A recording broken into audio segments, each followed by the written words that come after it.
महिला और पुरुष का मिलन हो रहा होता है, उस समय भी जन्म लेने के लिए लाखों करोड़ों आत्माएं आतुर होती हैं प्रवेश करने की।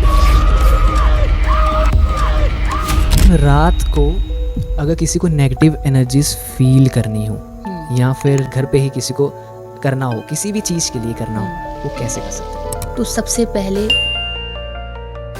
तपस्या की रात को किसी को शमशान घाट के आगे से निकलना चाहिए या जीवन बहुत प्यारा है, जीवन को बहुत अच्छे से जीना चाहिए। एस्ट्रोलॉजी में क्या ब्लैक मैजिक का कोई साइन होता है? हाँ होता है। मामूली सा मंत्र पढ़ के भी कोई चीज खिला देंगे तो उसकी बुद्धि भ्रमित हो जाती है। तो साधक जो हैं वो तंत्र की पूजा कर रहे हैं, उसकी दृष्टि पड़ गई तो समझ लीजिए फिर आपकी आत्मा तो राहु के पास तो है ही नहीं ना, हृदय तो है ही नहीं, उसके पास तो भ्रमित बुद्धि, फिर वो आपको नाचना चाहेगा। सच में बहुत वहम डाला जा रहा है सोशल मीडिया के थ्रू एस्ट्रोलॉजर्स में, या फिर एस्ट्रोलॉजर्स ही डाल रहे हैं। उनको कौन बढ़ावा दे रहा है? आप लोग ना, हम लोग थोड़ी दे रहे हैं। पर एस्ट्रोलॉजर्स ही अगर ऐसी बात ना करें तो लिसनर्स को सुनने को ही नहीं मिलेगा। नहीं, देखिए we are doctors of astrology, हम डॉक्टर्स हैं। हम आपकी कुंडली को जैसे डॉक्टर के पास एक 2211 एक नंबर है ना, उसको लिख देने से, उसको चैंट करने से आपके पास लक्ष्मी की कृपा होने लगती। नमस्कार। कहते हैं दिवाली रोशनी का त्यौहार है, पर हर रोशनी के पीछे एक अंधेरा भी छुपा होता है। उसी अंधेरे में छुपी हुई एनर्जीज का जो कुछ लोगों के घर लक्ष्मी ले आती है और कुछ लोगों के घर से खुशियाँ छीन लेती हैं। आज हम बात करेंगे दिवाली की असली स्पिरिचुअल फ्रीक्वेंसी के बारे में। क्या होता है जब पूरा ब्रह्मांड एक साथ वाइब्रेट करता है रोशनी के साथ। आगे बढ़ने से पहले इस चैनल को सब्सक्राइब कर लीजिए ताकि हम आपके लिए इसी तरह इंसाइटफुल और बेहतर पॉडकास्ट लेके आ सके।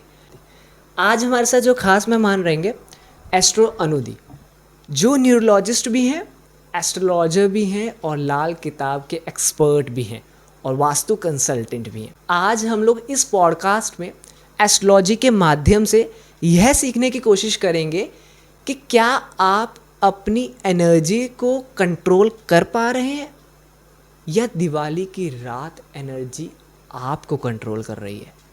तो वेलकम मैम, आपका हमारे TNT पॉडकास्ट में बहुत बहुत स्वागत है। बहुत बहुत धन्यवाद। सो मैम कैसे हैं आप? सबसे पहले यही हम लोग बताइए। हम बहुत बढ़िया हैं, ईश्वर की बहुत कृपा है हमारे ऊपर। आज हम आपके साथ उपस्थित हैं और साथ ही साथ आज एक नया सवेरा ज्योतिष के क्षेत्र में होगा, क्योंकि हम सब जानते हैं कि भ्रम बहुत फैल गया है ज्योतिष को लेकर के। यस। तो उस भ्रम को दूर करने के लिए ही आज परमात्मा ने हमारा और आपका मिलन किया है और लोगों को बहुत ज्ञान मिलने वाला है आज, जिसको कहते हैं स्पिरिचुअल नॉलेज जी, वो प्राप्त होगी। बिल्कुल मैम।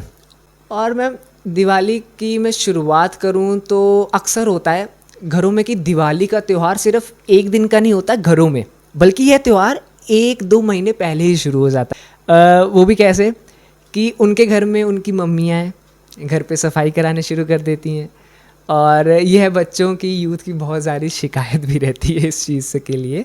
तो मैं हम लोग सबसे पहले यही क्वेश्चन में आते हैं कि दिवाली में पहले घर की सफाई का स्पिरिचुअल रीज़न क्या है, ये बताइए। देखिए, दिवाली होती है हमारी, लक्ष्मी कहते हैं उस दिन साक्षात पृथ्वी पर भ्रमण के लिए आती हैं। ओके। तो जब समुद्र मंथन हुआ था जी। तो उस समय ही लक्ष्मी की उत्पत्ति हुई थी। ओके। लक्ष्मी और दरिद्रता जी। 2 बहनें हैं। ओके। दरिद्रता आपकी चौखट पर 100% तैयार रहती है आने के लिए, लेकिन जब आप अपने घरों में साफ सफाई करते हैं और मेन जो कहते हैं हमारे घर का आंगन, वो हमारे पूर्वज क्या करते थे, सुबह सुबह उठ करके झाड़ू लगा देते थे और स्वयं उसको धो देते थे, जो मेन आंगन होता था और चौखट होती थी। क्योंकि चौखट पर जितना 24 घंटे प्रत्येक क्षण जहाँ लक्ष्मी आने के लिए तैयार है, वहीं दरिद्रता भी आने के लिए तैयार है। तो दरिद्रता को हटाने के लिए उसको साफ सफाई हमारे लिए बहुत ज़रूरी है, क्योंकि ये दोनों बहनों के बीच में, और लक्ष्मी ने साफ कहा हुआ है जहाँ दरिद्रता होगी, जहाँ गंदगी होगी, वहाँ मैं प्रवेश नहीं करूँगी। ओके। इसी वजह से दिवाली पे साफ सफाई का मेन उद्देश्य है।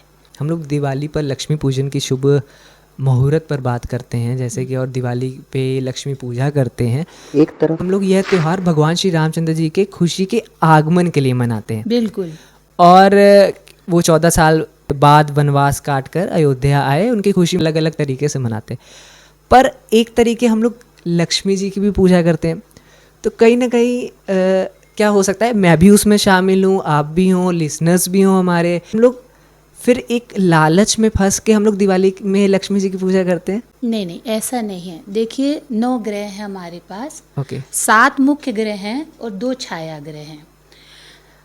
7 ग्रहों में सूर्य को राजा की उपाधि दी गई है। ठीक, उसको राजा, जब वहीं चंद्रमा को रानी की उपाधि दी गई है। अब गुरु कौन से हैं? 2 हैं।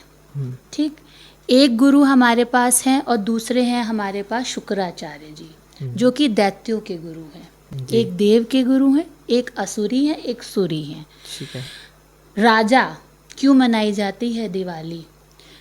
परम नीच कहना, तो नीच शब्द तो अच्छा नहीं कहा जाता, फिर भी चूंकि ज्योतिष की भाषा है तो मुझे क्षमा करिएगा, मुझे बोलना पड़ रहा है। कि सूर्य जो है वो तुला राशि में नीच के होते हैं। दिवाली का समय ऐसा ग्रहों की दृष्टि से होता है कि उस समय सूर्य तुला राशि पर ही होते हैं और वो जाते हैं किसके पास? और तुला राशि का स्वामी कौन है? शुक्र है। तो वो जाते किसके पास है? दैत्यों के राजा के पास। अपने गुरु को छोड़ करके किसके पास जा रहे हैं? दैत्य गुरु के पास। अब आपने कहा दिवाली तो दीप का त्योहार है, लेकिन हम लक्ष्मी पूजन क्यों करते हैं? आप खुद बताइए। कहते हैं जैसी संगत वैसी रंगत।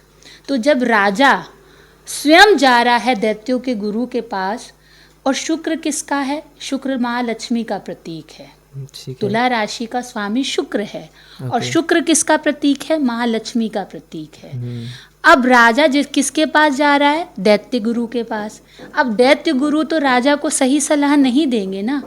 तो हमारा राजा, मतलब हमारे देश का राजा, हमारे घर का मुखिया, राजा हर कोई, कहते हैं जो बाहर नौकर है वो घर पे मालिक है। सही है ना? जी। तो वो कहाँ जा रहा है? राजा प्रत्येक घर का राजा, पूरे ब्रह्मांड के प्रत्येक घर में कोई एक मालिक है, एक राजा, एक रानी है। तो राजा कहीं दैत्य गुरु के साथ मिल करके घर का या ब्रह्मांड का, तो उस, क्योंकि कहते हैं ना बुद्धि मत मार लेते, जब लक्ष्मी आती 2 पर, एक हाथी पर, एक उल्लू पर। तो ये पूजा पाठ से हम लोग चाहते हैं कि हमारे घर में लक्ष्मी आए हाथी पर सवार होकर। भले ही हाथी की तरह धीरे धीरे आए, लेकिन हमें बलवान बनाए। और जो व्यक्ति पूजा नहीं करता, जैसा अभी आपने पहले प्रश्न किया कि कई को तो माला माल हो जाते हैं और कई बेचारे एक एक मोमबत्ती के लिए तरस जाते हैं। जी। तो इसीलिए पूजा का महत्व है, क्योंकि वो काली अंधियारी रात होती, अमावस्या की। सूर्य और चंद्र उस समय एक ही राशि पर होते हैं। दिवाली का मेन त्योहार अमावस्या का त्योहार होता है। ठीक है। अब ये लक्ष्मी उल्लू पे ना आए तो हम लक्ष्मी पूजन करते हैं कि हे माँ आप हमारे घर में आइए। और हम आने के साथ साथ गणेश जी की भी पूजा क्यों होती है, ये भी आपका अगला प्रश्न है, तो मैं बता दूं कि गणेश बुद्धि के दायक हैं। कि हे माँ आप आइए, तो गणेश भगवान के साथ बुद्धि के रूप में आइए, छल कपट के रूप में नहीं आइए। यही मेन हमारा मकसद होता है दिवाली पे लक्ष्मी पूजन का और गणेश पूजन का। तो आपने भी बीच में बात करी थी राशि की। हाँ। तो और एक बात करी अमावस्या की रात में क्या क्या होता है, हम लोग उस टॉपिक पे भी आते हैं। मैं इससे पहले ये कहना चाहूँगा क्योंकि ये दिवाली का त्यौहार अगर हम लोग देखते हैं तो ये धनतेरस से शुरू हो जाता है। बिल्कुल। और मैं ये जानना चाहूँगा कि हम लोग अगर कोई चीज़ खरीद लेते हैं उसको हम लोग को पूजा करके ही हम लोग को घर पे प्रवेश करना चाहिए। और क्या ऐसा भी होता है, क्योंकि बहुत सारे क्वेश्चंस हैं उसमें मैं एक इंक्लूड ये भी करना चाहूँगा कि क्या ऐसा भी होता है कि हम लोग को धनतेरस वाले दिन समय देखकर भी खरीदना चाहिए, ऐसा कुछ होता है? बिल्कुल। देखिए मैंने आपको पहले ही ये चीज़ बता दी कि अमावस्या की काली अंधेरी रातें हैं। ओके। 13 तारीख को अहोई अष्टमी होती है, 8 दिन पहले दिवाली से। जब अष्टमी होती है जी, तो उसको कहते हैं अहोई अष्टमी। अहोई माता जो है वो संतान की रक्षा करती हैं। तो धनतेरस से भी पहले 7-8 दिन पहले जब अष्टमी लगती है कृष्ण पक्ष की, उसको अहोई अष्टमी कहते हैं। तो वो संतान पूजन का समय होता है, क्योंकि काली अंधियारी रातें हैं। दूसरा, अब धनतेरस की अगर हम बात करें तो दिवाली से 2 दिन पहले धनतेरस मतलब त्रयोदशी, तेरस मतलब त्रयोदशी। ये जो त्रयोदशी होती है वो हमारे भोले बाबा को बहुत ही प्रिय होती है। ये शिव चालीसा में भी है कि पंडित त्रयोदशी को लावे, ध्यान पूर्वक हवन करावे। ओके। मतलब अगर आप पंडित अपने घर में त्रयोदशी के दिन लेकर के आते हैं और ध्यान पूर्वक उसका होम कराते हैं तो आपको राहु केतु शनि जैसे ग्रहों से छुटकारा मिलता है। अब आते हैं धनतेरस पे। ये धन की तेरस है। मैंने फिर आपसे कहा, मैं रिपीट कर रही हूँ क्या, कि तुला राशि में सूर्य भगवान का जाना, दैत्य गुरु के पास जाना, एक बहुत बड़ा लॉजिक है ज्योतिष का। उसी लिए जो भी धन हम लेके आ रहे हैं, है ना, उस धन को ला रहे हैं हम, बिल्कुल अपना पूरे साल का हमारा त्योहार होता है, हम उसको लेकर के आ रहे हैं। तो आप ये मान के चलिए कि उस समय हमारे पास मेन क्या होता है कि हमें उस धन को कैसे संभाल के रखना है। तो निश्चित रूप से पूजा के बल पे ही सब चीज़ कंट्रोल की जाती है। और सबसे बड़ा होता है भाव, आप किस भाव से लेकर के आ रहे हैं, मेन मुद्दा वो होता है। तो भाव आप, जैसे रही बात मूर्त की, तो जब आपका भाव अच्छा है तो मूर्त की भी आवश्यकता होती है। मूर्त क्या है? मूर्त पूरे दिन का जो हमारा शुभ समय होता है वो मूर्त कहलाया जाता है। ठीक। अब एक होता है अभिजीत मूर्त। अगर मैं आप ही के कौम की बात करूं तो आपके यहाँ शादियां होती हैं सुबह के टाइम, 11:15 से लेकर के 12:30 बजे का समय होता है मेरे ख्याल से शादी को, फेरों का जी होता है ना, सूरज उगने से पहले। हाँ होता है ना। तो वो गुरुद्वारे में क्यों होता है? क्योंकि उस समय अभिजीत मूर्त लगा होता है, इसीलिए शादियां सिद्ध भी होती हैं। अब हमारे यहाँ पहले शादी का मुहूर्त दिन में ही निकाला जाता था, लेकिन फैशन होते होते वो रात में चला गया। ठीक। अब इससे हट करके हम आते हैं कि धनतेरस पे। धनतेरस चूंकि अंधियारी रातें हैं, तो जो भी चीज़ आप एक तो लेकर के आ रहे हैं उसका पूजा पाठ इसलिए ज़रूरी है कि उसमें कोई भी नकारात्मक ऊर्जा प्रवेश न करने पाए। इसलिए हम पूजा का मूर्त निकालते हैं और उस दिए हुए मूर्त पे ही पूजा करते हैं। ठीक है।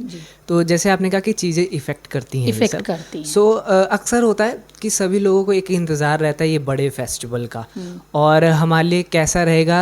अगर आपने अभी राशि की बात करी थी बीच में, तो मैं अब राशि के ऊपर आ जाता हूँ कि तो हम लोग को आपसे यह भी बहुत जानना ज़रूरी है कि इस समय अलग अलग राशि में दिवाली कैसी रहेगी। तो मैं बता दूँ कि राशियों का दैनिक राशि हो, मासिक राशि हो या हमारी वार्षिक राशि हो, सब कुछ डिपेंड करता है दशा महादशा पर। जिस ग्रह की आपकी कुंडली में दशा और महादशा चल रही है, उसी ग्रह के आधार पे आपका राशिफल आपके ऊपर असर करेगा। ठीक।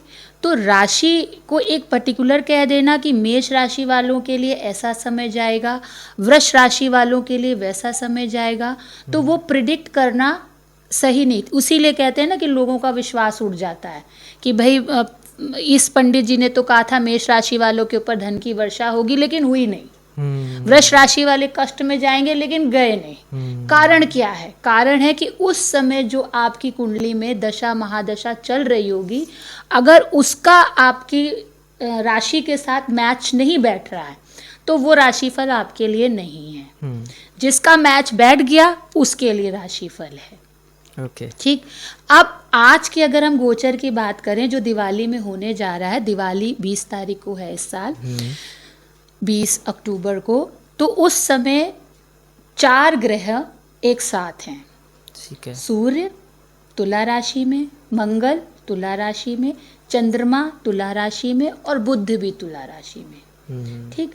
अब ये जो तुला राशि और तुला लग्न वाले लोग हैं, उनका जो थोड़ा सिस्टम रहेगा वो गड़बड़ रहेगा। क्यों रहेगा? क्योंकि सूर्य राजा, मंगल बाहुबल, बुध बुद्धि राजकुमार हमारा, ठीक, और चंद्रमा हमारा मन। उस समय बड़ा कन्फ्यूजन रहेगा कि सूर्य की सुने मतलब आत्मा की सुने कि मन की सुने, है ना। अपने पौरुष के हिसाब से हम आगे बढ़ें कि हम अपने बुद्धि के हिसाब से, तो बड़ा कन्फ्यूजन रहेगा तुला राशि वालों के लिए विशेष। अब स्वयं तुला राशि के शुक्र का स्वामी अपने से 12वें जा रहा है, अपने से 12वें जा रहा है, तो ये भी कहीं ना कहीं आपको कष्टकारी होगा। अब उसमें दशा महादशा अगर मिल जाती है तो बहुत सही प्रिडिक्शन हो जाएगी। अगर दशा महादशा कहीं से नहीं मिलती है तो फिर न्यूनता आएगी, लेकिन ये नहीं होगा कि ऐसा होना, थोड़ी कमी आएगी। जो प्रिडिक्ट मैं कर रही हूँ वो थोड़ी कमी आएगी, लेकिन ऐसा नहीं होगा कि वो चीज़ घटित ना हो। मतलब तुला राशि वाले थोड़ा बहुत परेशान रहेंगे। अगर दशा महादशा मिल रही है तो फिर और ज़्यादा परेशान रहेंगे। कि दिवाली में तुला राशि वाले खतरे में हैं, हाँ, ये कह सकते खतरे हैं। में है। उनको थोड़ा विशेष ध्यान देना विशेष है। ध्यान तुला देना राशि होगा। वालों को विशेष ध्यान देना है। अगर उनको कोई काम करना है तो भी ध्यान देना है। हाँ, अगर लक्ष्मी कोई- जी की विशेष पूजा करनी है उनको। देखिए, कारण है कि तुला राशि का स्वामी शुक्र है, और यदि आप अपने मकान को सुरक्षित रखना चाहते हैं तो मकान मालिक का स्वस्थ होना जरूरी है। उसी तरीके से मकान आपका तुला राशि है और तुला राशि का मकान मालिक है शुक्र। तो शुक्र यानी जो भी तुला लग्न के जातक हैं या तुला राशि के जातक हैं, उनको अपने शुक्र पर विशेष ध्यान देना, यानी अपनी लग्न और अपनी राशि के स्वामी पर विशेष ध्यान देना है। वो कैसे? लक्ष्मी पूजन पे उनको विशेष उपाय लक्ष्मी जी को मनाना है, जिससे आगे आने वाला साल जो है उनका उत्तम रहे। अब हम लोग एक नए क्वेश्चन में जाते हैं कि दिवाली की रात, जी। जैसे कि आपने कहा कि दिवाली की रात, अमावस्या की रात, हाँ, घोर अंधेरी बहुत रात। अंधेरी रात है। बिल्कुल। ओके। इस रात में प्रेडिक्शन आप थोड़ा बताइए। ये समय होता है तंत्र साधना का। जो जितने भी अघोरी होते हैं, ये इस समय एक निशीत काल होता है दिवाली के में। वो निशीत काल आपकी तंत्र साधना के लिए, आपकी मंत्र साधना के लिए, यहाँ आप एक मिट्टी का ढेला भी उठा करके अगर आप मंत्र पढ़ देंगे तो वो निशीत काल में वो भी आपका अभिमंत्रित हो जाएगा। वो मिट्टी भी सोना हो जाएगी। करके देखिए, हम तो कर चुके हैं, हमने कईयों को करवा भी दिया है। आप कुछ नहीं, लोग कहते हैं ना कि मैं क्या खरीदूं क्या नहीं खरीदूं, मैं कहती हूँ आप नहीं है आपके पास, आप हल्दी खरीदिए, आप साबुत धनिया खरीदिए, मत आप कुछ खरीदिए, ये चीज़ें आप खरीदिए और इनको रखिए। हल्दी हमारे आरोग्य में कहते हैं रामबाण है। हर बीमारी का, हर रोग का इलाज है हल्दी। जब वो हल्दी आपकी अभिमंत्रित होकर के आपके धन्वंतरी स्थान पर, जहाँ पर माँ स्वयं अन्नपूर्णा के रूप में विराजमान रहती हैं, वहाँ जब वो हल्दी जाएगी तो सोचिए, जब वो हल्दी आपके बनाए हुए खाने में प्रवेश करेगी, अभिमंत्रित हल्दी की मैं बात कर रही हूँ, वो जब अब करेगी तो सोचते हैं आपके परिवार का जो जो सदस्य उस हल्दी से बना हुआ भोजन ग्रहण करेगा, पूरे साल निरोगी काया स्वस्थ शरीर पाएगा। करके देख लीजिए। ओके। दिवाली की रात उसको अभिमंत्रित आप करके देख लीजिए, आपको पता चल जाएगा। सोना चांदी तो बहुत दूर की बात है, छोटा सा है, छोटा सा उपाय।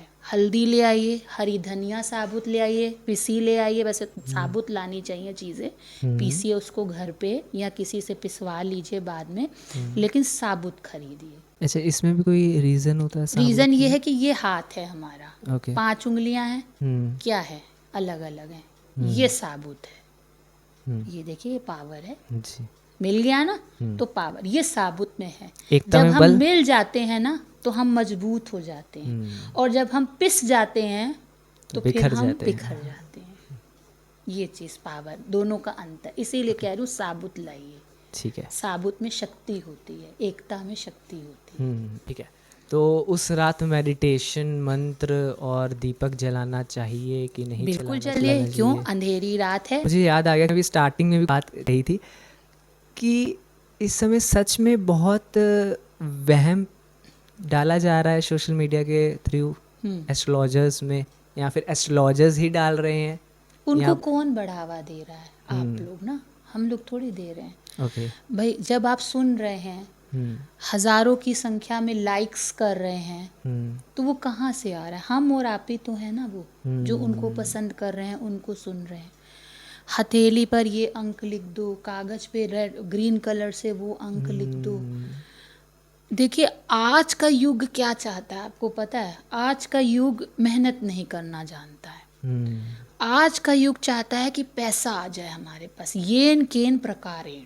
हम्म तो सब लोग कहते हैं ब्रह्मांड है, ब्रह्मांड में अगर हम 10 बार किसी चीज़ को बोलते हैं तो वो वाइब्रेट हो जाता है। हम्म हो जाता है ना। 10 बार अगर हम अपने बच्चे को कहते हैं बेटा ध्यान से गिर जाओगे, बेटा ध्यान से गिर जाओगे, तो 10वीं बार वो गिर ही जाता है। गिर ही जाता हम है। लोग कहते देखा मैंने कहा था ना तुम गिर जाओगे, तो तुम गिर गए, कहा था ना ये चीज़। तो अब वो जब चीज़ हो सकती है, हम्म तो आप जो 10 बार नेगेटिव पॉजिटिव बोलेंगे, अब वो कहते हैं 112211 एक नंबर हम्म है ना, उसको लिख देने से, उसको चैंट करने से आपके पास लक्ष्मी की कृपा होने लगेगी। हम्म समझ रहे हैं आप? तो वो आप क्या कर रहे हैं? आवाहन कर रहे हैं, क्योंकि पूरे ब्रह्मांड में 2 ही एनर्जी हैं, एक पॉजिटिव एक नेगेटिव। आप उस नेगेटिव या पॉजिटिव एनर्जी को फ्लो करवा रहे हो अपने पास। जी। मैं इतना करोड़पति बन जाऊं, मेरे पास इतना धन। तो आज का युग मेहनत नहीं करना जानता है, ज्ञान नहीं चाहता है। वो बस इस तरीके की लाइक्स, इस तरीके की बातों को सुन के रातों रात अमीर होना चाहता है, और ये चाहता है कि मेरे पास पैसा आ जाए। ओके। तो अपनी गति को थोड़ा स्लो करिए। जो आप लाइक ही नहीं करेंगे, आप सुनेंगे नहीं, हम थोड़ी भ्रम फैला रहे हैं, या हमारे जैसे जो ज्योतिषाचार्य वो नहीं, आप सुन रहे हैं। अगर आप उनको पहली बार में सुनना पसंद, मेरे सामने अगर ऐसी कोई आती है रील वगैरह शॉर्ट्स, मैं तुरंत उसको हटा देती हूँ, तुरंत स्किप कर तुरंत स्किप करती हूँ। ओके। तो मैम जैसे कि अभी आपने कहा कि ये हम लोग जैसे हैं बिल्कुल। और जो लिसनर्स हैं वो सब सुन रहे हैं, पर एस्ट्रोलॉजर्स ही अगर ऐसी बात ना करें तो लिसनर्स को सुनने को ही नहीं मिलेगा। नहीं, देखिए एस्ट्रोलॉजर्स क्यों कर रहे हैं? जो मार्केट में डिमांड होती है वही चीज़ ना भाई मैन्युफैक्चरर बनाता है। पर अगर मैम जैसे कि आपने अभी कहा, जैसे कि ये होता है कि एस्ट्रोलॉजर्स में, फिर एस्ट्रोलॉजर्स की अगर वो है ही नहीं वो चीज़, तो फिर एस्ट्रोलॉजर्स ये इस तरीके क्यों फैला रहे हैं कि ये एस्ट्रोलॉजी में है? वो इसलिए फैला रहे हैं क्योंकि उनको चाहिए कि शॉर्ट पीरियड में आपको कैसे, मैंने अभी आपसे थोड़ी देर पहले एक बात कही थी कि राशि जो डिपेंड करती है वो दशा महादशा पे डिपेंड करती है ना। वो चाहे डेली दैनिक राशि हो, चाहे मासिक हो, चाहे वार्षिक हो। अब सपोज मान लीजिए मैंने कोई शॉर्ट ऐसा बनाया जिसमें पैसा कमाने की मैंने बात की, लाखों लोगों ने सुन लिया, लाखों में से हजारों ने कर लिया, या लाखों ने ही कर लिया, मान लीजिए। उसमें जिस जिस की दशा अंतर दशा चल रही होगी उसको लाभ हो जाएगा, उसको लाभ हो जाएगा। तो उसका मेरे ऊपर फेथ हो जाएगा कि नहीं हो जाएगा? हो जाएगा ना। और जिसकी दशा अंतर दशा नहीं चल रही होगी वो कहेगा अरे ये तो फेक है, ये बेकार है। तो ये चीज़ें कहाँ से आ रही हैं? ये हम आपको दे रहे हैं। अब हम आपको एक उपाय बता रहे हैं, इसमें हम कुछ गलत नहीं कर रहे हैं, लेकिन गलती आप कहाँ कर रहे हैं कि या तो आप खुद जातक हो अपनी कुंडली रीड करने के, देखिए कौन सा ग्रह कहाँ बैठा है, किस ग्रह की दशा अंतर दशा चल रही है, फिर देखिए वो उपाय करने लायक है भी कि नहीं है। आपने सुना और आपने कर दिया नहीं। जिस तरीके से एक फैमिली डॉक्टर ज़रूरी है, जिस तरीके से एक लॉयर आपके लिए ज़रूरी है, जिस तरीके से फैमिली मेंबर में एक हेड मेंबर ज़रूरी है, उसी तरीके से हर एक घर में एक पर्सनल ज्योतिषाचार्य का होना ज़रूरी है। ओके। ज़रूरी है, क्योंकि ज्योतिषाचार्य आपको ग्रहों की चाल के थ्रू कुछ बदलेगा नहीं, वो मैं भी नहीं बदल पाऊंगी, कोई नहीं बदल पाएगा, बताएगा, सतर्क कर सकता है, आपको बताएगा कि आपका ये समय शुभ है, ये समय आपका अशुभ है, आप इसके अकॉर्डिंग काम करिए। मेरे पास जो कुंडली लेके आएगा तो मैं भी तो उसको रेमेडी बताऊंगी ना, डॉक्टर तो दवा ही बताएगा ना। अब उस दवा को आपको लेना है कि नहीं लेना है। अब मैं आपको इन शॉर्ट में बताती हूँ कि जो ज्योतिषाचार्य आपको उपाय बता रहे हैं वो आपको आपके रोग को अच्छी तरीके से डायग्नोस करके आपको प्रिस्क्रिप्शन लिख के दे रहे हैं। वो आप मेडिसिन लीजिए, वो प्रिस्क्राइब की हुई चीज़ आप लीजिए, आपको निसंदेह फायदा मिलेगा। और जो इस तरीके की बना रहे हैं, जो आप बता रहे हैं उपाय है, ये है, वो क्या है? वो मेडिकल स्टोर है। वो क्या है? मेडिकल स्टोर है। आपने उसको बताया भैया मेरे सिर में दर्द है, तो वो आपको एक गोली एलर्जी की दे देगा, एक सर दर्द की दे देगा, एक उसकी दे देगा। वो मेडिकल स्टोर है। हम लोग डॉक्टर हैं। तो आप डॉक्टर के, अब आप खुद अगर मेडिकल स्टोर के पास जाकर के ऐसी एलर्जिक दवाइयाँ ले रहे तो उसमें हमारा कोई दोष नहीं है। सिंपल सी बात है। Next question. It means astrologer में मेडिकल स्टोर खुल डॉक्टर हैं, we are doctors of astrology.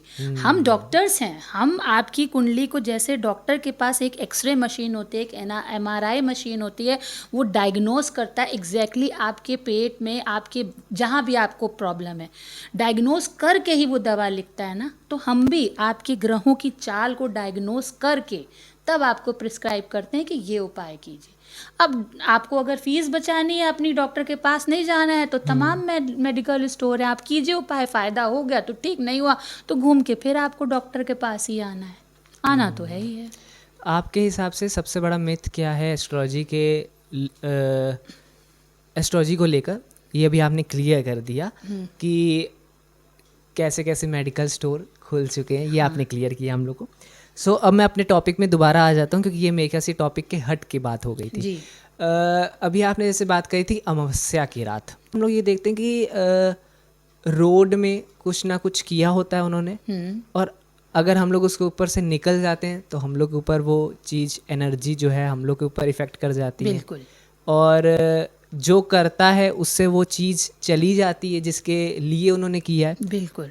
तो ऐसा क्या है इस एनर्जी में जो हम लोग को बहुत डराती है अमावस्या की रात में? देखिए, अमावस्या की रात में काली ऊर्जाएं एक्टिवेटेड होती हैं। ओके। कौन सी ऊर्जाएं? राहु हमारा एक्टिवेट होता है अमावस्या की रात में। क्यों? क्योंकि सूर्य और चंद्र उस समय एक साथ एक ही जगह पर होते हैं। अगर तो सामने राहु जी आ गए, है ना, अगर ठीक सामने राहु बैठा है तो निसंदेह किया हुआ काला जादू, आपकी लग्न कुंडली का नक्षत्र भी अगर राहु है और लग्न में भी बैठा हुआ राहु है, तो वो चीज़ें आप पर असर करेंगी।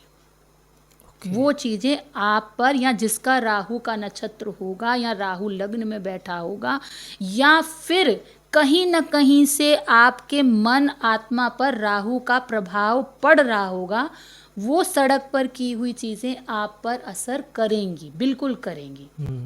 क्योंकि राहु का काम ही होता है भ्रम पैदा करना। वो करें। अगर कहीं से आप भगवान को मानते हैं, रोज़ आप अपने नित्य नेम करते हैं, आप अपने परमात्मा को डेली याद करते हैं, तो गुरु आपको बचा लेगा। गुरु की दृष्टि अगर पड़ गई तो वो आपको बचा लेगा। आपके ऊपर इन सब चीज़ों का कोई असर नहीं होगा। उस समय असुरी शक्तियाँ होती हैं। क्यों? क्योंकि स्वयं राजा जो है असुर के गुरुओं के पास गया हुआ है। तो सूर्य क्या है? आत्मा। आपकी आत्मा कहाँ चली गई? असुरों के पास। सब प्रत्येक के बात कर रही हूँ मैं, आपकी हमारी नहीं। चली गई वहाँ पर। अब कहीं से अगर राहु भ्रमित पैदा करने वाला मिल गया, महादशा अंतदशा मिल गई, या कहीं से उसकी दृष्टि पड़ गई, तो समझ लीजिए फिर आपकी आत्मा तो राहु के पास तो है ही नहीं ना, हृदय तो है ही नहीं, उसके पास तो भ्रमित बुद्धि है। फिर वो आपको नाच नचाएगा। और अगर ऐसा नहीं है और आप भगवान पे विश्वास रखते हैं, आपको इन 7 ग्रह और 2 छाया ग्रहों से भगवान बचा ले। घटना घटेगी लेकिन फूलों की सेज पे घटेगी। होता है ना, एक जना थोड़ा सा सीढ़ी से फिसला तो उसकी हड्डी टूट गई, एक जना भयंकर एक्सीडेंट में हुआ, पूरी कार चिपक गई लेकिन उसको कुछ नहीं हुआ। तो ये क्या है? ये वो एक ऐसी पावरफुल शक्ति है जिसने आपकी रक्षा कर ली। तो जो भी काले जादू होते हैं, है ना, अगर हम अपने घरों में गणेश भगवान और महालक्ष्मी की पूजा कर रहे हैं, तो साधक जो हैं वो तंत्र की पूजा कर रहे हैं। उसी समय बॉलीवुड के लोग हैं, हीरोइने हीरो, देखते हैं जब उनकी चमड़ी बुढ़ापे में चली जाती है तो वहाँ कहानी खत्म पर, जिस समय पर हम अपना लक्ष्मी पूजन और गणेश पूजन कर रहे हैं, उसी समय पर साधक अपने तंत्र साधना कर रहे हैं। ठीक, अघोरी अपनी तंत्र साधना कर रहे हैं। किस लिए? शक्तियों को हासिल करने के लिए। केवल इसी रात में ही शक्ति हम लोग ले इसी सकते हैं? रात में, क्योंकि घोर अंधेरी रात है। इसमें हम लोग कैसी शक्ति मिलती है? केवल किसी भी नेगेटिव प्रकार एनर्जीज? की शक्ति, आप जैसे हैं। इस देखिए, देव और दानव एक ही राशि के हैं। राम और रावण एक ही राशि के हैं। कृष्ण और कंस एक ही राशि के हैं, है ना? तो अब आप ये सोच के चलिए कि जहाँ पर देव है वहाँ दानव है ही है। है ही है, बिल्कुल है, इसमें कोई संदेह नहीं है हमारे पास। तो आप अपने घरों में अपने परिवार की सुरक्षा के लिए लक्ष्मी पूजन, गणेश पूजन कर रहे हैं। वहाँ पर साधकों को क्या चाहिए? शक्तियाँ चाहिए। वो माता भगवती का आवाहन कर रहे हैं, काली माता का आवाहन कर रहे हैं कि माँ आइए और हमें सिद्धियाँ दीजिए। तो देवों को भी देने वाला परमात्मा है, दानव को भी देने वाला परमात्मा है। देव अपनी बुद्धि से उसको यूज़ करता है, दानव अपनी बुद्धि से यूज़ करता है। बस है, ऊर्जा तो है। रात को अगर किसी को नेगेटिव एनर्जीज फील करनी हो या फिर नेगेटिव एनर्जीज लेनी हो, तंत्र मंत्र कुछ करना हो रात को, अघोरियों के पास ना जाकर घर पे ही किसी को करना हो, किसी भी चीज़ के लिए करना हो, वो कैसे कर सकते हैं? देखिए, तंत्र साधना बिना गुरु के नहीं की जाती है। ओके। ठीक, आपको एक साधारण सी कक्षा में पढ़ने के लिए भी एक गुरु की आवश्यकता होती है। ठीक, तो इतनी बड़ी तंत्र साधना आप कैसे खुद से कर लेते हैं? मैं तो आपको सलाह नहीं दूंगी करने की। फिर भी अगर आप करना चाहते हैं तो सबसे पहले देवों के देव महादेव, उनको आप मनाइए। ठीक, उसके बाद वो डिसाइड करेंगे कि आपको आपकी शक्ति के लिए कौन सा गुरु सही रहेगा। वो आप तक अपने आप पहुंच जाएगा। लेकिन कमरा बंद करके, सामग्री इकट्ठी करके, मोबाइल से या यूट्यूब से किसी तरीके के मंत्रों का उच्चारण करके या कोई पुस्तक पढ़ के अगर आप असुरी शक्तियों को बुलाते हैं, तो क्या पावर आपके अंदर उतना है कि आप उस शक्ति को बर्दाश्त कर सकें, सहन कर सकें? नहीं होता है। तो इस तरीके की साधना को मैं आपके इस चैनल पर मना करती हूँ कि अगर आपके पास एक सुयोग गुरु है तो आप उससे बिल्कुल लीजिए। मैं आपको स्वयं नंबर दे दूँगी, मेरे पास है एक तांत्रिक, आप उनसे साधना लीजिए और अपना कार्य, अगर आप चाहते हैं ऐसी शक्तियाँ तो। वैसे तो मैं आपको मना कर रही हूँ, लेकिन फिर भी अगर आप ज्ञान के लिए चाहते हैं, कुछ चीज़ को हासिल करने के लिए चाहते हैं, तो हैं, आप गुरु की शरण में जाइए। वो गुरु आपको सिखाएगा, खुद से नहीं। जीवन बहुत प्यारा है, जीवन को बहुत अच्छे से जीना चाहिए। ठीक, ओके। मतलब कोई भी घर पे नहीं कर सकता? नहीं करना चाहिए, बिना गुरु के गत नहीं। तो और अगर कोई कर भी लेता है तो उसके लिए फिर आप उसके लिए ही गलत हो जाएगा? बिल्कुल गलत है। अगर कोई भी गलत है, क्योंकि देखिए इस समय हम लोग को ये कहा जाता रहा, हमारे गुरुजी ने स्वयं बताया कि हर समय आपके चारों तरफ लाखों करोड़ों आत्माएं हैं।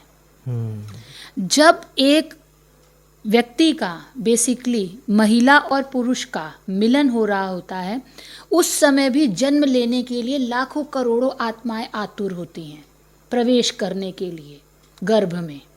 तभी कहूँगी तो लक्ष्मी जी अपने आप आएंगी ना, बच्चा आता, आत्मा आती है। तो आप सोचिए, जब इतनी लाखों करोड़ों आत्माएं हैं गर्भ में जाने के लिए हैं, तो उनको अगर कहीं से आपका शरीर मिल गया एंटर करने के लिए, तो आप समझ सकते हैं आपका क्या हाल होगा। हर समय पुरुष और महिला का रात्रि में लाखों करोड़ों लोग एक हो रहे होते हैं। उस समय लाखों करोड़ आत्माएं शरीर पाने के लिए आतुर होती हैं। उनको उनके कर्म के आधार पे माता पिता मिलते हैं। अंबानी के घर में अंबानी, गरीब के घर में गरीब, है ना, राजा के घर में राजा वाली आत्मा जाती है। और वो क्योंकि वो अपने प्रारब्ध के अनुसार ही शरीर पाती हैं। तो अब आप ऐसे में आवाहन कर रहे हैं देवी का कि आइए माँ मुझे, तो पहले तो आप अपने आप को उस कदर तैयार कीजिए कि आप बर्दाश्त कर सके देवी के स्वरूप को देखने को। देवी है, कोई मामूली चीज़ नहीं है, तो उससे मत खेलिए। एक प्रॉपर गुरु कीजिए, गुरु से आप राह लीजिए, शिक्षा लीजिए, वो आपको आपकी मंजिल तक पहुंचा देगा, अगर आपके साथ आपके परमात्मा है तो। ओके अब मैं, जैसे कि आपने नेगेटिव एनर्जीज के भी हम लोग की बात हो ही रही है, सो मैं एक ये बात ज़रूर पूछना चाहूँगा, हमारे लिसनर्स भी ये बहुत जानना चाहेंगे कि क्या अमावस्या की रात को कोई भी हो, किसी को शमशान घाट के आगे से निकलना चाहिए या फिर शमशान घाट जाना चाहिए? ये एनर्जीज उन पर इफ़ेक्ट करती हैं या फिर कुछ हासिल वहाँ से इनको मिल सकता है? देखिए, सपोज मंगल मेष की राशि में पड़ रहा है, तो सूर्य और चंद्रमा का मित्र है मंगल, ठीक। तो आप चले जाइए शमशान घाट, कुछ नहीं होने वाला, कुछ नहीं होने वाला। लेकिन मंगल की राशि में अगर राहु वहां विद्यमान है पहले से ही, तो राहु और सूर्य मिलकर ग्रहण योग बनाएंगे, चंद्र और राहु मिलकर के ग्रहण योग बनाएंगे। कभी मत जाइए शमशान। लग्नेश आपका मजबूत है, तो आप ये मान के चलिए, कोई आपके सिर के ऊपर भी नींबू अगर काट देना तो भी कुछ नहीं होने वाला। ओके, तो ये हम लोग को क्लियर हो गया, ब्लैक मैजिक अलग है और तंत्र विद्या अलग है। ठीक है, तो अब मैं ब्लैक मैजिक की बात कर लेता हूँ, क्योंकि मैंने ब्लैक मैजिक का एक टॉपिक छेड़ा ही है, तो मैं उस पर ही आ जाता हूँ कि एस्ट्रोलॉजी में क्या ब्लैक मैजिक का कोई साइन होता है? हाँ, होता है। जिसका लग्न नक्षत्र राहु का होता है, उसको अगर आप मामूली सा मंत्र पढ़ के भी कोई चीज़ खिला देंगे तो उसकी बुद्धि भ्रमित हो जाती है। ओके। ऐसे जातक को आप कह सकते हैं कि चौराहा ना लांगे, तिराहा ना लांगे, किसी का दिया हुआ प्रसाद ना खाए, है ना। उस पर कोई भूत प्रेत नहीं चढ़ जाएगा, उस पर हमारे जो मन में उसके प्रति नेगेटिविटी है, नकारात्मकता है, वो जल्दी से उस पर हावी हो जाएगी। ओके, सो ब्लैक मैजिक की अगर मैं बात करूं तो क्या कोई ऐसा मंत्र है जो ब्लैक मैजिक के लिए ही है स्पेशल? देखिए, मंत्र तो बहुत हैं, है ना, मंत्र बहुत हैं। मंत्रों का अगर हम दें तो सिंपल सी बात है। एक अच्छा, आप मुझे एक प्रश्न का उत्तर दीजिए कि आपने कभी पुराणों की कथाएं देखी या सुनी हैं? जी, देखी सुनी है। उसमें एक तरफ असुरी शक्तियां लड़ रही होती हैं, एक तरफ सूरी शक्तियां लड़ रही होती हैं। दोनों केस में आवाहन किसका होता है?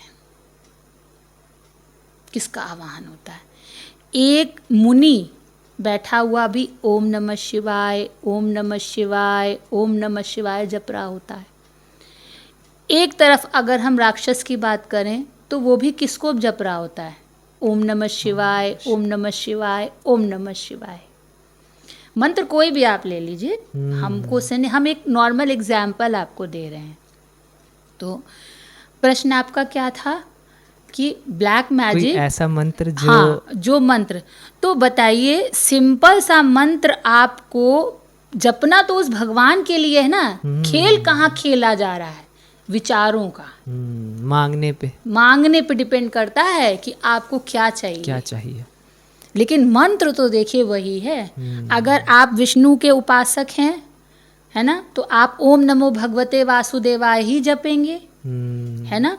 ऋषि हैं, ओम नमो भगवते वासुदेवाय ही जपेंगे। प्रहलाद ने जपा, आए, है ना। हिरण्यकश्यप ने कहा विष्णु का मंत्र क्यों जप रहे हो? तो बताइए, फिर हिरण्यकश्यप ने कौन से मंत्र जपे? पर वो भगवान विष्णु को अपना दुश्मन मान बैठा था। भगवान तो सबके लिए समान है ना। महादेव भी असुरों के लिए भी हैं, सुरों के लिए भी हैं। विष्णु का क्या अर्थ होता है? विश्व के अणु में है, जो संसार के एक एक कण में है, वो है विष्णु, है ना। अब दिवाली का मुद्दा है, तो लक्ष्मी क्या है? जो लक्ष्य साध ले, उसके बाद लक्ष्मी आ जाती है, ठीक। तो ये सोच के चलिए, जब कण कण में भगवान है, तो कौन सा ऐसा मंत्र है जो तांत्रिक अलग जपते हैं और हम अलग जपते हैं? नहीं, मंत्र सब वही हैं। विचार आपके कैसे हैं, वो मंत्र आपको वही विचार के थ्रू आप मंत्र पढ़ते हो, और जब परमात्मा का साक्षात्कार होता है तो वैसे ही विचारों से आप उनसे अपनी मनोकामना पूर्ति के लिए आग्रह करते हो। मैं एक मिथ के अब सेगमेंट में आता हूँ कि जो हम लोग के मन में वहम डाले गए हैं, या फिर वहम नहीं, वो सच्चाई भी हो सकती हैं, कईयों के मन में वहम हो सकता है। अब जैसे हम लोग के एक लिसनर्स का मुझे याद आ गया क्वेश्चन, मैंने पोल सेक्शन रखता रहता हूँ अपने इंस्टाग्राम स्टोरीज पे या फिर यूट्यूब कम्युनिटीज़ में। सो वहाँ पे ज़्यादातर जो क्वेश्चंस पूछा गया वो यही कि क्या हम लोग को, क्योंकि एक दो लोगों ने किया होगा तो ऐसे क्वेश्चंस पूछे कि क्या दिवाली की रात अगर कोई अपने वॉलेट में लौंग और कपूर रखे तो क्या पैसे बढ़ते हैं?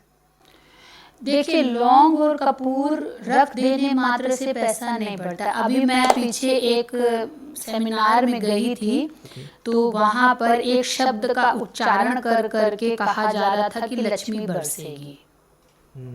ठीक, लक्ष्मी बरसेगी। कैसे बरसेगी?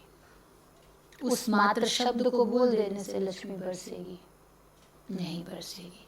अब बात आती है लौंग और, ऐसा क्या? मैं बता रही हूँ, लौंग और कपूर की। लौंग और कपूर हमारे घर में भी अगर आप वास कर दें उनका, उसको आप अगर जला दें, या आजकल तो वो आने लगी है जो डिफ्यूज कर देता है कपूर को, देखा कपूरदानी आने लगी, तो वो जो वाइब्रेशंस है ना वो पॉजिटिव कर देता है।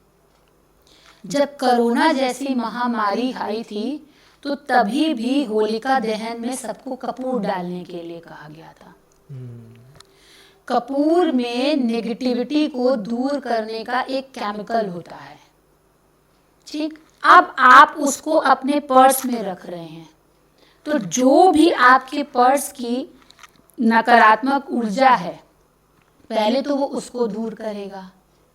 अब धन आ कैसा रहा है, किन कारणों से आ रहा है, मुद्दा तो ये भी है ना कि कमाई कैसे आ रही है, मेहनत की आ रही है कि पाप की आ रही है कि पुण्य की आ रही है। तो ये भी तो मुद्दा कोई उठाए ना कि ये कैसी कमाई आ रही है। तो कपूर और लौंग रख लेने मात्र से लक्ष्मी आती नहीं है। आपके पर्स में लौंग हम पूजा में यूज़ करते हैं, शुद्धता का प्रतीक है लौंग। कपूर हमारे चारों तरफ के वातावरण को शुद्ध करता है। ठीक, वातावरण को शुद्ध करता है। तो इसीलिए जो भी आपके वॉलेट की नेगेटिविटी है उसको शुद्ध करने के लिए कपूर और लौंग पर्स में रखवाया जाता है। ये नहीं कि लक्ष्मी आप बिना कमाएंगे और वो लौंग और कपूर आपके पर्स को भर देगा, नहीं, वो आपके इनडायरेक्टली विचारों को शुद्ध करेगा।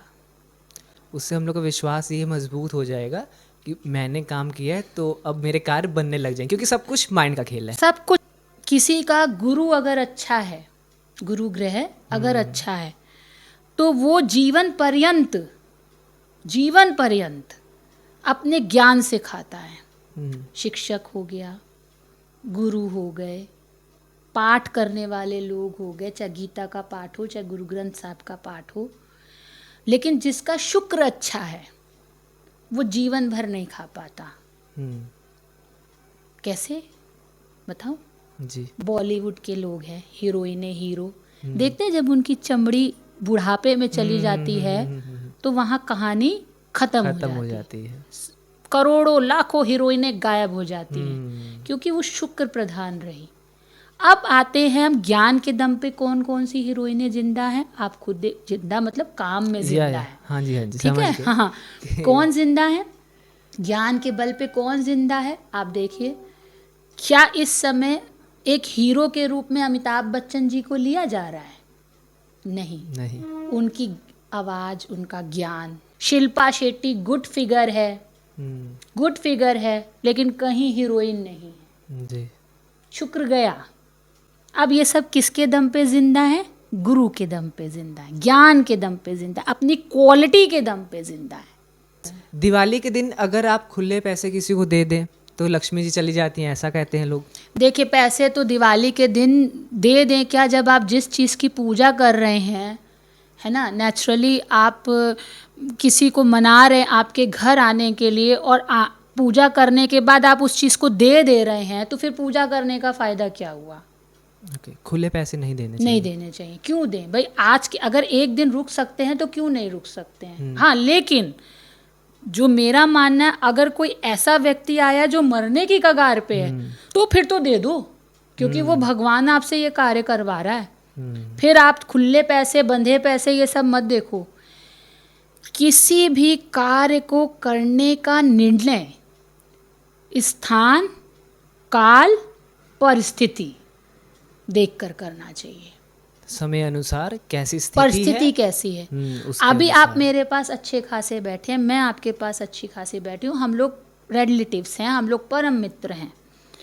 अचानक से आपके घर में कोई ऐसी आपदा आ जाती है जो आपको मेरी मदद के बिना पॉसिबल ही नहीं है, तो उस समय मैं दिवाली देखूंगी तो मैं नहीं है। पापी हूँ।